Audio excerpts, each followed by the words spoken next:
YouTube channel zero dot classes में। और आज आपका जो टॉपिक है वो क्लास 10th का हाइट एंड डिस्टेंस है, जिसको लगाने के लिए टेक्नोमेट्री का थोड़ा सहारा लेना पड़ता है। तो आइए स्टार्ट करते हैं। इसलिए ये लेक्चर आपको 2 स्टेप में मिलेगा।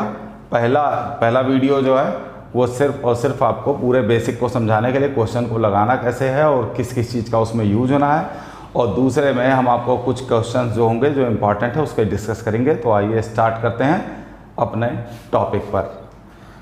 जैसे कि अभी तक आप लोग देखे होंगे कि अपनी एक्सरसाइज खोल के देखिएगा तो उसमें देखिएगा ज़्यादातर चीज़ें आपको मिलेंगी, या तो एक पिलर मिलेगा,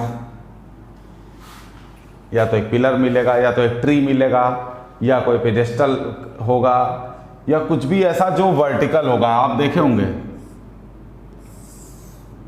ज़्यादातर बात किसकी होती है? वर्टिकल की ही बात होती है हाइट एंड डिस्टेंस में। आप देखेंगे क्योंकि पूरे चैप्टर पे 2 चीज़ें, चैप्टर का नाम क्या है? चैप्टर का नाम है हाइट, और क्या नाम है? Height and distance. मतलब अगर मैं यहाँ पर हूँ तो यहाँ से यहाँ की डिस्टेंस और यहाँ से यहाँ की हाइट, इसके बीच में हमको सारा काम करना है, क्योंकि चैप्टर का नाम क्या दिया हुआ? Height and distance. तो सबसे पहले ट्रिग्नोमेट्री में हम लोग जब हेल्प लेते हैं तो कोई अगर मान लो कोई ट्रायंगल होता है ऐसे ए, बी और सी, तो आप देखते होंगे ये वाली साइड को हम लोग क्या बोलते हैं? Perpendicular side. इसको बोलते हैं हम लोग क्या? बेस। और इसको बोलते हैं हाइपोटेनियस। तो आपको जब हाइट और डिस्टेंस पे सिर्फ इस पर और इस पर काम करना है, किन दोनों पर? ये BC पर और AB पर, इन्हीं 2 पर काम करना। तो इन 2 से रिलेटेड कोई टेग्नोमेट्रिक रेशियो अगर देखा जाए तो वो है tan theta, perpendicular upon base. इसीलिए हाइट और डिस्टेंस के लगभग सारे क्वेश्चन किससे लगते हैं? tan थीटा से ही लगते हैं, देखे होंगे आप। तो परपेंडिकुलर अपॉन बेस यही, इसीलिए। और परपेंडिकुलर हमारे लिए यहाँ क्या लिखा है?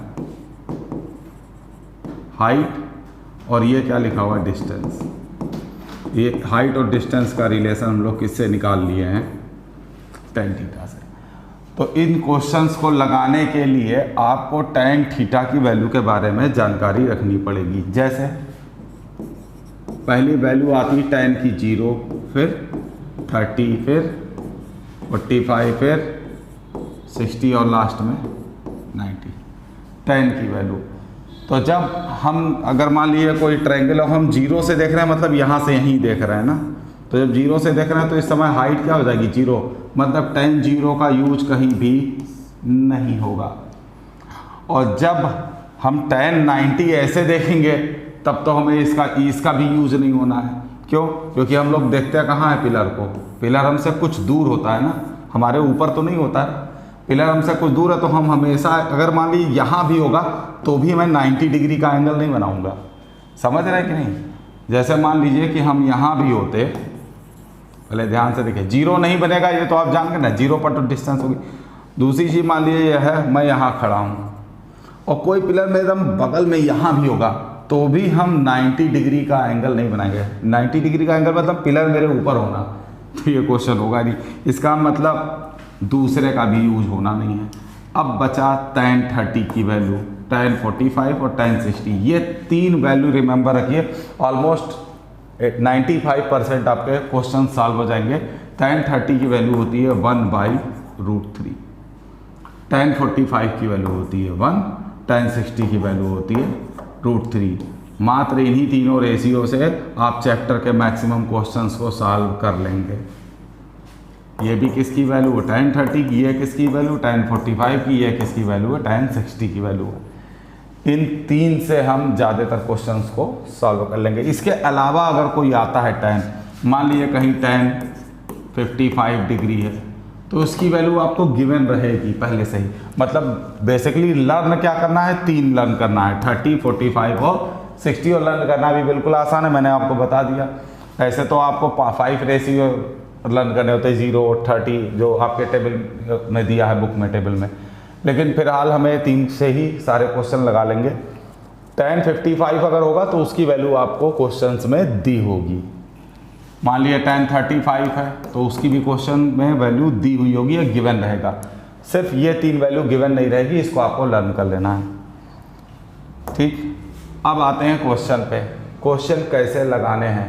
क्वेश्चन लगाना बहुत आसान है। हमारे ख्याल से 10th की पूरी बुक में सबसे आसान कोई एक्सरसाइज होगी तो एपी और दूसरा हाइट एंड डिस्टेंस। चलिए स्टार्ट करते हैं। ऐसे मान लीजिए बोला, पहला क्वेश्चन ऐसे ही देखती है, जैसे बोलता है कि एक बिल्डिंग खड़ी है, एक टावर है और उससे हम 10 मीटर दूर से अगर हम बिल्डिंग का या किसी चीज़ का टॉप देखते हो तो एंगल ऑफ एलिवेशन 30 डिग्री है। ठीक है, तो पूछ रहा है इस टावर की हाइट। ठीक है, तो जो ज़मीन है, जो फर्श है, ये हमारी डिस्टेंस हो गई और टावर सीधा होता है वर्टिकल। टावर हमेशा कितने डिग्री पे होता है? 90 डिग्री पर। ठीक, तो अब बात होती है सिर्फ और सिर्फ tan 30 की, तो वो होता है परपेंडिकुलर अपॉन बेस। आपको पहले ही बताएं कि tan ही लगेगा, tan का मतलब परपेंडिकुलर और जो हमसे दूरी है बेस वो। तो tan यहीं से तो देखना है, यहाँ से देखना है। इधर से tan देखेंगे तो परपेंडिकुलर ये हो जाएगा, बेस ये हो जाएगा। ध्यान से देखिएगा, इधर से अगर देख रहे हैं थीटा या 30 से तो परपेंडिकुलर उसके लिए ये है और बेस उससे सटा होगा डिग्री से। और अगर हम इधर से देखेंगे तो उसके लिए परपेंडिकुलर ये हो जाएगा और सटा हुआ बेस ये हो जाएगा। ठीक है, अभी हम इधर से देख रहे हैं तो सामने वाला परपेंडिकुलर अपॉन बेस। तो tan 30 equal to perpendicular upon base means tan 30 equal to perpendicular मेरा क्या है, वही तो फाइंड करना है h, और बेस क्या है 10 मीटर। tan 30 की वैल्यू क्या है,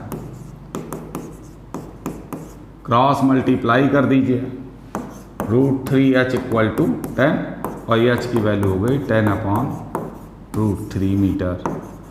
ये आपका आंसर। सबसे बेसिक क्वेश्चन ऐसे ही आते हैं, सबसे पहला जो आपको मैंने बताया। चलिए इसके आगे कोई दूसरे क्वेश्चन पे डिस्कस करते हैं। अगर मान लीजिए कि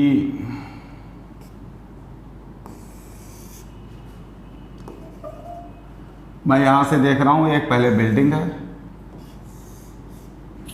बिल्डिंग के ऊपर कुछ है, मान लीजिए छोटा सा पेडेस्टल है, कोई भी चीज़ हो उससे रही, कुछ भी छोटा सा है। इसकी हाइट मान लीजिए कि 8 मीटर दी हुई है। इसकी हाइट, बिल्डिंग की हाइट अभी हमें पता नहीं है, मान लीजिए h। ठीक है, क्वेश्चन में दिया होगा एक स्टैचू है जो एक बिल्डिंग पे रखा हुआ है, तो स्टैचू की जो हाइट है वो 8 मीटर है, बिल्डिंग की हाइट नहीं पता है, लेकिन हमारे और इसके बीच में जो डिस्टेंस है वो 6 मीटर का है।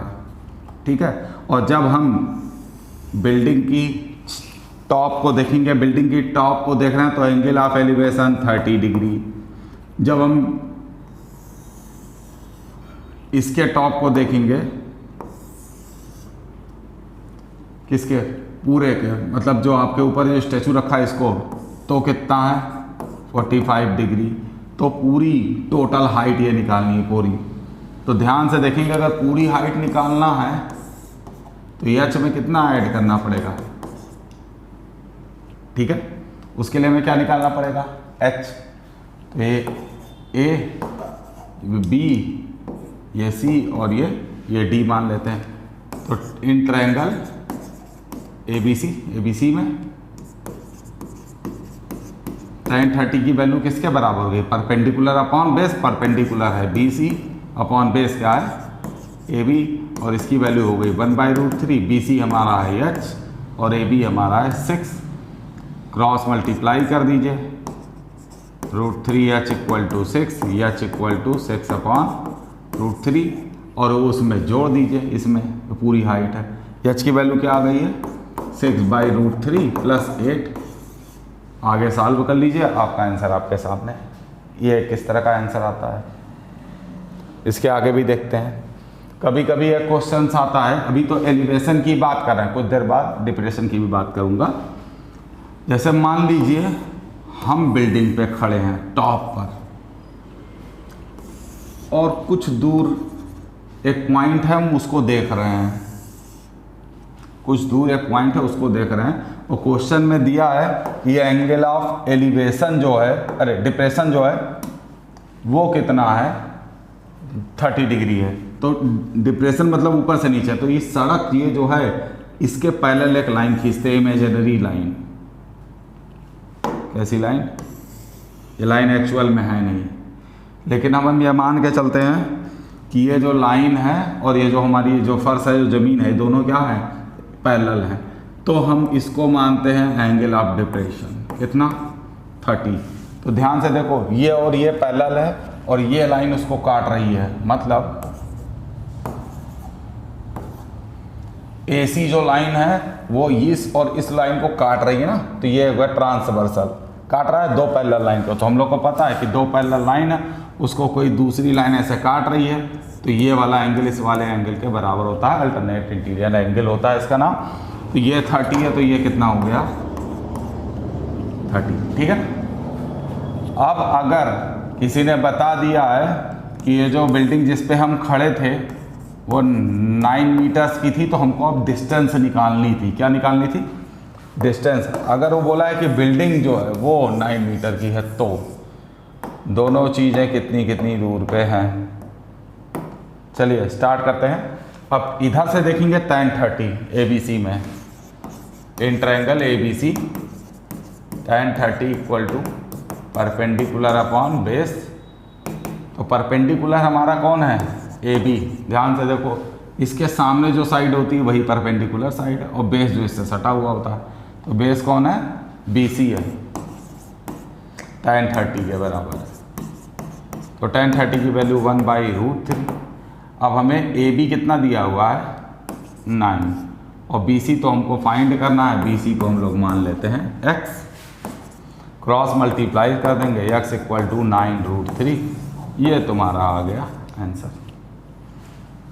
तो डिप्रेशन एंगल दिया होगा, तो सामने जो उसके एलिवेशन का एंगल इधर से देखेंगे तो एलिवेशन ये दिखाई दे रहा है, तो उसी पर भी लगा सकते हैं। और अगर ये इसके अंदर वाला है तो ये पूरा 90 होता, तो ये कितना हो गया, 60 डिग्री। यहाँ से देखोगे तो ये परपेंडिकुलर है, ये बेस। लगाना तो कई सारे तरीके हैं, कुछ भी लगाओ, लेकिन सबसे कॉमन तरीका जो आपको मैं बता रहा हूँ वो यही है। ठीक है, एक स्टेप आगे बढ़ते हैं। कभी कभी होता क्या है, इसमें क्वेश्चन दिया होता है, एक टावर और एक बिल्डिंग दी हुई होती है।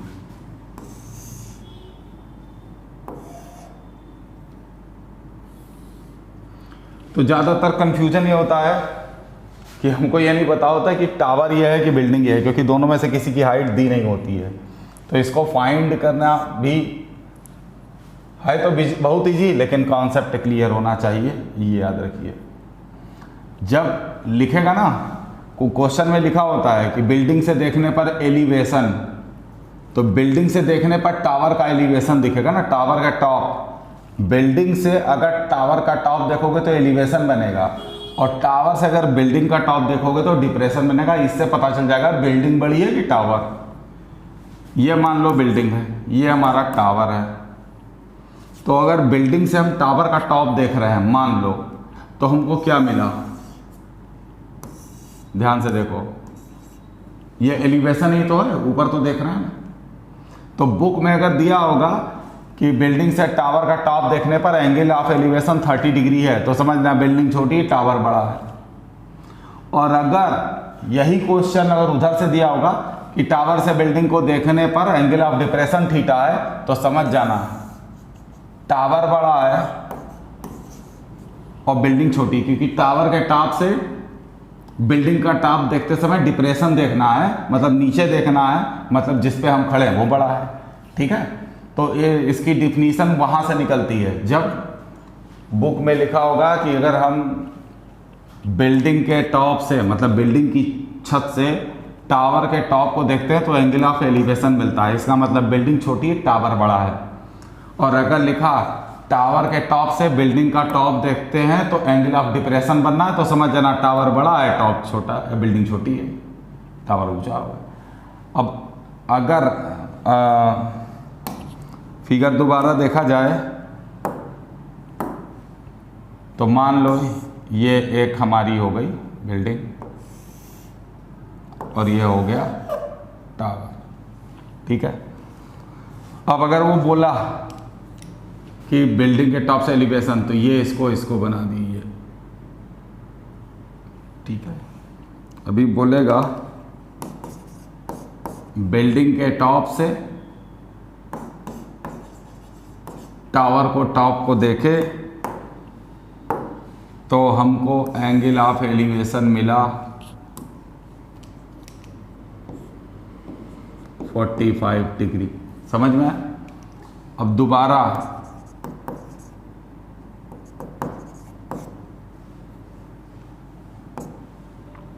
बोलेगा बिल्डिंग के टॉप से टावर का फुट,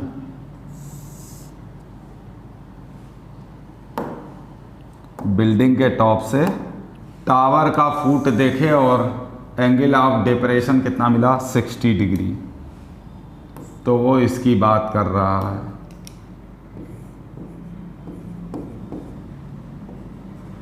ध्यान से देखो, बिल्डिंग के टॉप से टावर का टॉप देखे तो 45 डिग्री का एलिवेशन, बिल्डिंग के टॉप से टावर का फुट देखे तो 60 डिग्री एंगल ऑफ एलिवेशन।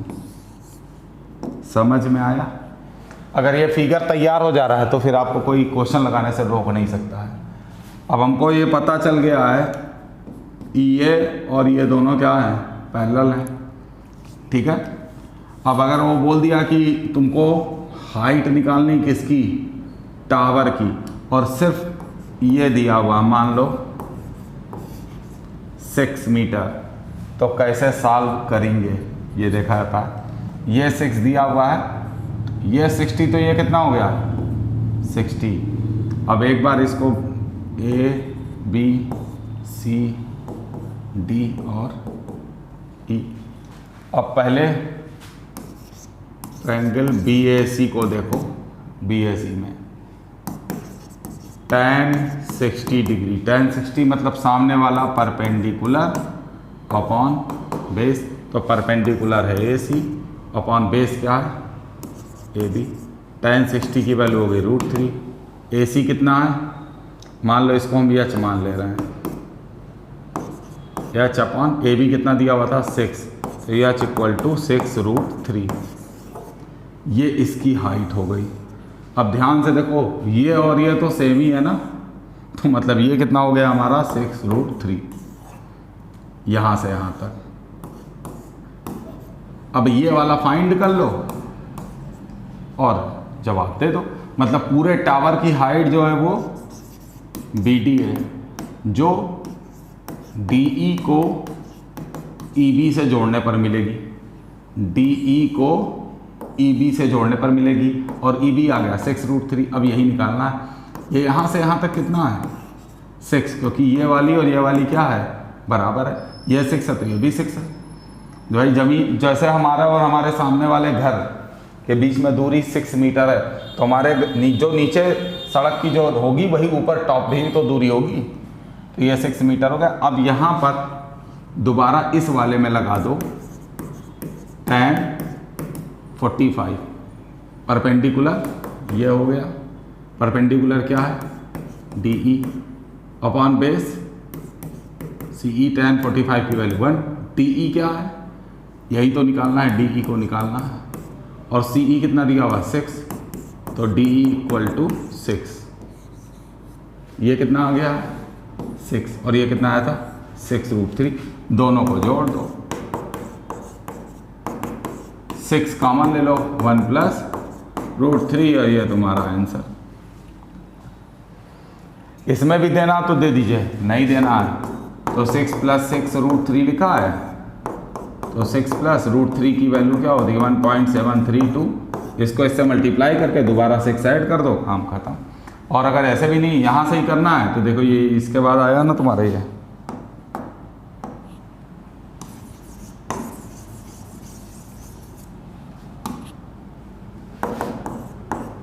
1 + 1.732, √3 की वैल्यू यही तो है, और इसको ऐड कर लिए 6 × 2.732, इसको मल्टीप्लाई कर दो, लगभग जो भी आया 12 या 13 आएगा वही तुम्हारा आंसर। मतलब आंसर तुम यहाँ भी रोक सकते हो और इसको मल्टीप्लाई कर दो, जो आएगा यहाँ भी रोक सकते हो। इस क्वेश्चन को इस तरह लगाना है। अब कोई ज़रूरी नहीं हम तुमको ये दिए हो, तो हो सकता है बिल्डिंग की हाइट दी हुई है तो ये निकाल लो, फिर इसको लगा के ऊपर निकाल लो। समझ रहे हो मैं क्या कर रहा हूँ?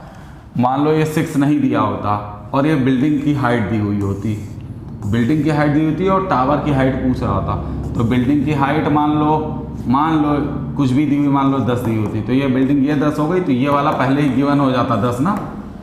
तो इससे परपेंडिकुलर अपॉन बेस से ये निकालते, फिर ये निकल जाता, फिर ये उठा के यहीं रख देते, इससे ये निकाल लेते, और ये तो 10 है ही। अब समझ रहे हो कि नहीं? देखो फिर से बता दे रहा हूँ, 2 मिनट लगेगा।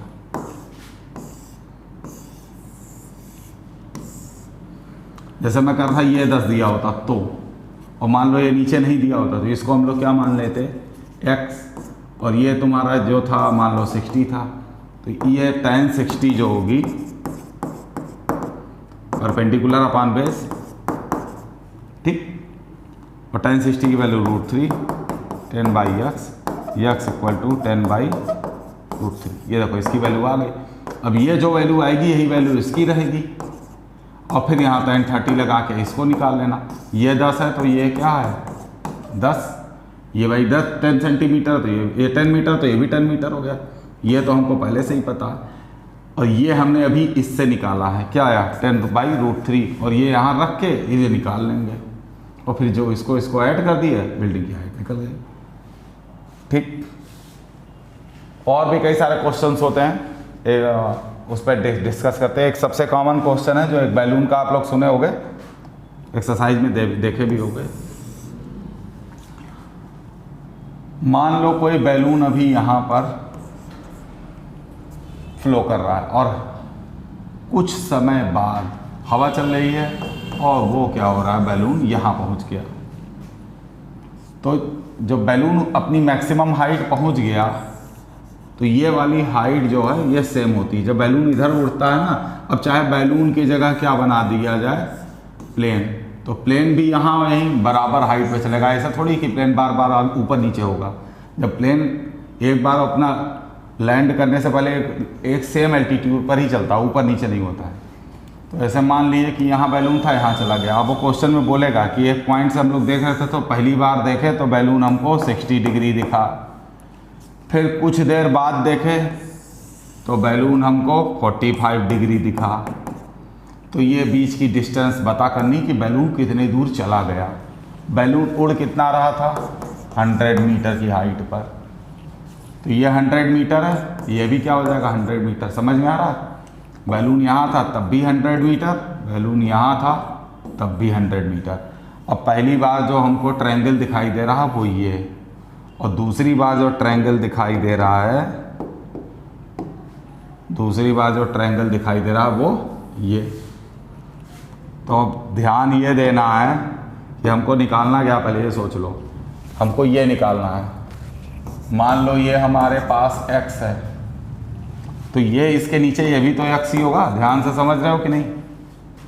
ये x है तो ये भी x होगा, ठीक है। अभी इसका एक बार नाम लिख देते हैं, अभी क्लियर हो जाएगा।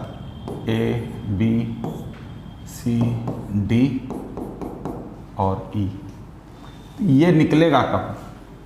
देखो BE को निकालना है तो AE में से AB को माइनस कर दो। ध्यान से देखो, ये निकालना है तो पहले पूरी डिस्टेंस निकाल दिए, उसमें से इसको निकाल दिए।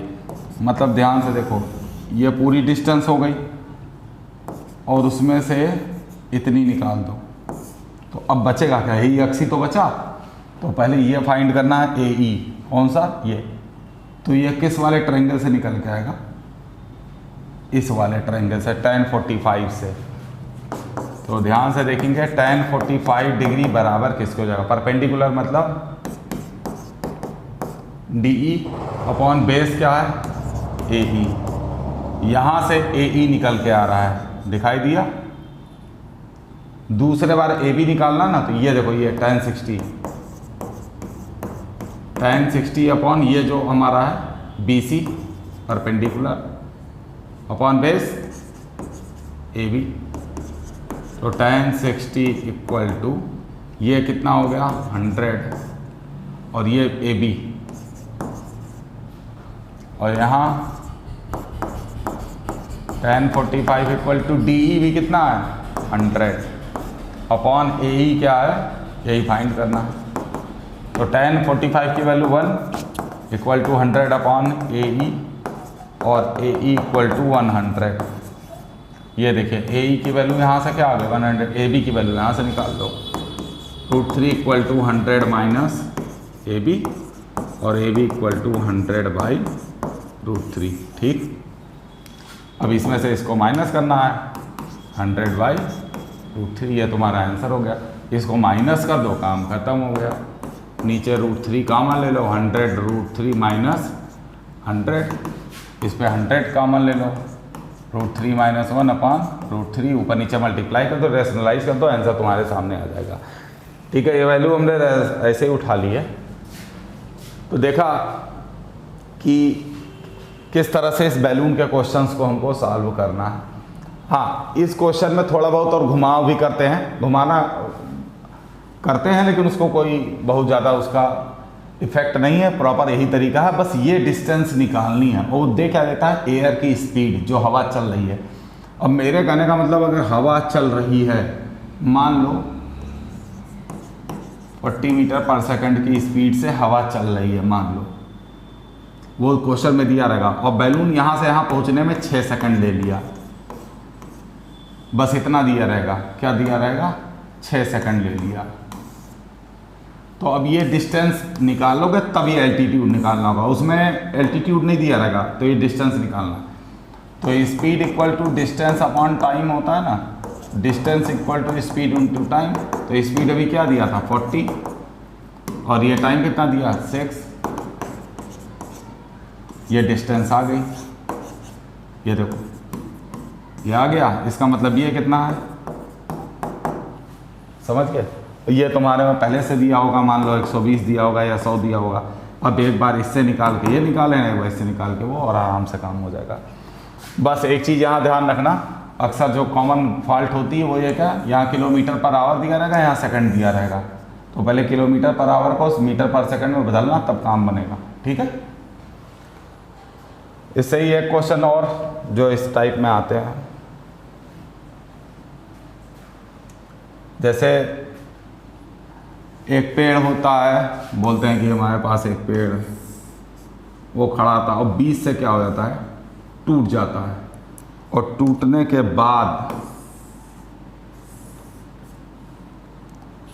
बाद वो ज़मीन से ऐसे उसका टॉप टच कर रहा है। क्या कर रहा है, टॉप ज़मीन से टच कर रहा है, और जहाँ से टच कर रहा है वो 45 डिग्री में आ रहा है। ठीक है, ये नीचे जो था वो 10 मीटर की दूरी पर लगा हुआ था। ठीक है, अब बोलता है कि पूरे प्लांट की हाइट बताना जो पहले था उसका, मतलब पूरा प्लांट क्या था जब नहीं टूटा था, तो ये और ये जोड़ते तभी तो पूरा प्लांट बनता। मतलब प्लांट की हाइट जो है वो AC प्लस BC है। AC में BC को ऐड कर दो, प्लांट की हाइट निकल जाएगा।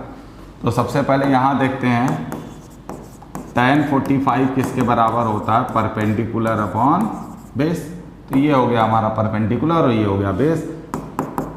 ये कितना है 10, मतलब BC भी किसके बराबर हो गया 10, मतलब ये भी क्या हो गया 10 के बराबर हो गया।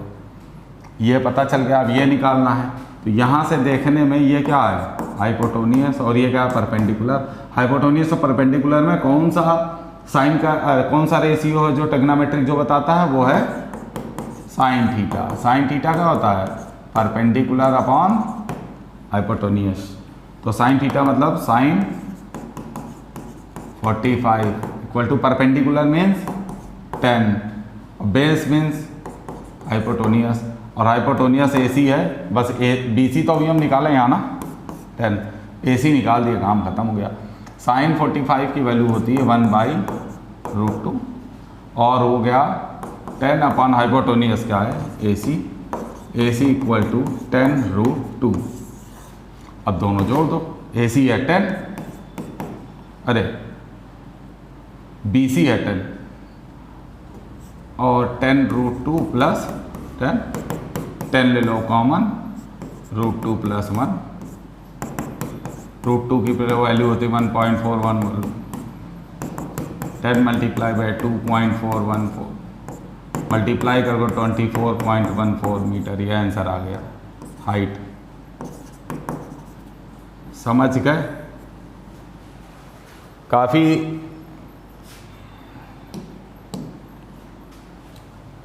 इजी है, कोई टफ नहीं है, बहुत आसान है। मतलब एक साइड पड़ता है तो उससे पहले परपेंडिकुलर निकालना, फिर साइन का रेशियो लगा के अपना जो भी करना होगा निकाल सकते हो। और भी कई सारे तरीके होते हैं जो ट्रिग्नोमेट्रिक रेशियो में आए हुए क्वेश्चंस को लगाने में हमारी मदद करेंगे। जैसे एक क्वेश्चन में पहले ही दे देता है कि भाई 1.6 मीटर टाल लड़का है या 1.5 मीटर टाल लड़का है, तो ध्यान से समझो।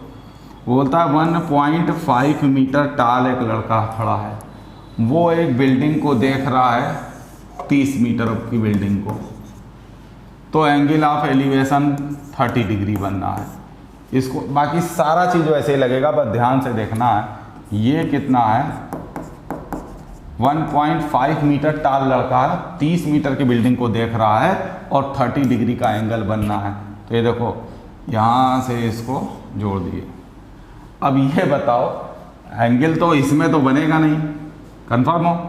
एंगल किससे बनता है? सामने जो बेस होता है, अब देखो लड़का 1.5 मीटर का है तो उसकी आंख जो है टॉप पर है, ये मान के चलो, फुट पे नहीं है, उसकी आंख कहाँ है? यहाँ से देख रहा होगा। तो अब जो हमारा ट्रायंगल बना वो ये बना, समझ में? अब हमें जब हाइट लेनी होगी तो यहाँ से यहाँ तक की लेना है, पूरा नहीं, क्योंकि ये तो 1.5 मीटर का है तो ये 1.5 मीटर ये भी हो गया। इसमें से 30 में से 1.5 माइनस कर लो, 28.5 मीटर, ये इसकी हाइट हो गई। अब क्वेश्चन लगाना स्टार्ट करो, लग जाएगा। तो ये जो कॉमन गलती होती है जो ये लड़का नीचे से नहीं कटाता है, ठीक है ना, इसको माइनस यहाँ कर लेना फिर लगाना। एक क्वेश्चन और है, उसको देखते हैं। वो बोलता है ये एक लेक है, मतलब झील है, झील के किनारे पर, लेक के किनारे पर एक लड़का 1.5 मीटर हाइट पर है, वो देख रहा है और एक क्लाउड को देखता है, बादल को देख रहा है।